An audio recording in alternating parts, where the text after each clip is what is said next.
तसव्वुर कीजिए मदीना की वो खामोश रात। आसमान के दरवाज़े खुलते हैं और 70,000 फरिश्तों का एक अजीम लश्कर अल्लाह की तस्बीह करते हुए ज़मीन की तरफ उतरता है। ये फरिश्ते एक ऐसी आयत लेकर उतरे जिसके ज़मीन पे आते ही शयातीन चीख उठे, बादशाहों के ताज उनके सरों से गिर गए और दुनिया के सारे बुत मुंह के बल गिर पड़े।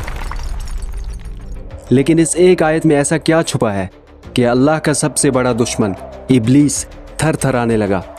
क्या वजह थी कि उसने खुद अपने मुंह से इंसानों को अपनी बर्बादी का एक खास राज बताया? अगर तुम मुझे छोड़ दो तो मैं तुम्हें एक राज बताऊंगा। कैसे ये आयत जादू और जिन्नात के लिए दहकती आग की तरह है? क्या है इस आयत में छुपा इस्म आज़म, यानी अल्लाह का एक ख़ास नाम जिसके ज़रिए अगर मौत के मुंह में से भी दुआ मांगी जाए तो तकदीर बदल जाती है? और सबसे ज़रूरी बात, इस अजीम आयत के ज़रिए अल्लाह हमें क्या सिखाते हैं? स्पेशली डोपामिन की तलाश में इंस्टाग्राम और यूट्यूब पर स्क्रॉलिंग करती हुई जनरेशन जी के लिए ये आयत कैसे सक्सेस और पीस ऑफ माइंड का सबब बन सकती है?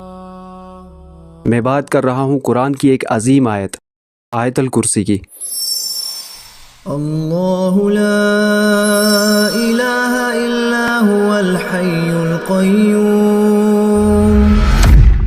लेकिन सवाल यह है कि हम तो रोज़ आयतुल कुर्सी पढ़ते हैं। अगर ये इतनी ही पावरफुल है तो हमारी ज़िंदगी क्यों नहीं बदल रही? इसका जवाब आपको इसी वीडियो में मिलेगा, जो जवाब आपने कभी नहीं सुना होगा, यानी आयतुल कुर्सी का सिमेट्रिकल डिज़ाइन। अलादीन के जादुई चिराग की कहानी तो आपने सुनी होगी। हम सब भी चाहते हैं कि हमारे पास ऐसा ही कोई जादुई चिराग हो जिससे निकलने वाला जिन हमारी हर ख्वाहिश पूरी करे। लेकिन इस वीडियो में मैं आपको एक ऐसा राज बताने वाला हूँ जो अलादीन के जादुई चिराग से कई ज़्यादा पावरफुल है और आपकी हर ख्वाहिश पूरी करने की ताकत रखता है। और साथ ही साथ इस वीडियो में मैं आपको एक 30 सेकंड्स की डील के बारे में बताऊंगा, जिसमें आप अपने सिर्फ 30 सेकंड्स देंगे और बदले में आपको ऐसा कुछ मिलेगा जो आप इमेजिन भी नहीं कर सकते। लेकिन उससे पहले चलते हैं उस रात में जहाँ से ये राज खुला। रमज़ान की रात है। मदीना की खामोशी में मिट्टी की सरसराहट है। एक सहाबी अबू हुरैरा रज़ियल्लाहु ताला अन्हु ज़कात के माल की हिफाजत पर मामूर हैं। अचानक से एक साया निकलता है और खजूरों के ढेर से खजूर चुराने लगता है। अबू हुरैरा रज़ियल्लाहु ताला अन्हु उसे दबोच लेते हैं और उस चोर से पूछते हैं कि कौन हो तुम?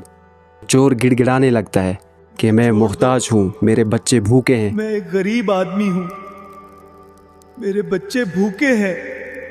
रहमदिल सहाबी उसे छोड़ देते हैं। अगली रात वो